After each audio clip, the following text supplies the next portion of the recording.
ഹോസാന എന്ന വാക്കിൻ്റെ അർത്ഥം കർത്താവെ ഞങ്ങളെ രക്ഷിക്കുക എന്നാണ്. ഈ ദിവസങ്ങളിലായിരുന്നല്ലോ നമ്മൾ ഹോസാന തിരുനാളും ഈസ്റ്ററും ഒക്കെ ആഘോഷിച്ചത്. അപ്പോൾ ശരിക്കും ഞങ്ങളെ രക്ഷിക്കുക എന്ന് അലറി വിളിച്ച് കരയുകയാണ്. ഒരു കെട്ടിടത്തിന് തീ പിടിച്ചിട്ട് കുറേ മനുഷ്യർ രക്ഷിക്കാനുള്ള എല്ലാ രീതിയിലും ഫയർഫോഴ്സും മറ്റ് സന്നാഹങ്ങളൊക്കെ റെഡിയാണ്.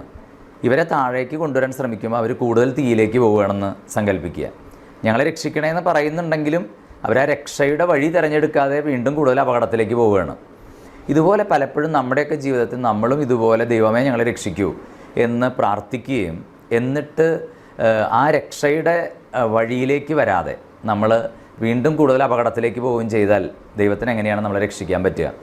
അതുകൊണ്ട് ആരോ പണ്ട് പാടിയതുപോലെ ദീപങ്ങളൊക്കെ കെടുത്തി ഞാൻ പ്രാർത്ഥിച്ചു ദീപമേ നയിച്ചാലും അത്തരത്തിലുള്ള പ്രാർത്ഥനകൾ കൊണ്ട് വലിയ പ്രയോജനമില്ല. അതുകൊണ്ട് നമ്മളെ രക്ഷിക്കാൻ കഴിയുന്ന ദൈവത്തോട്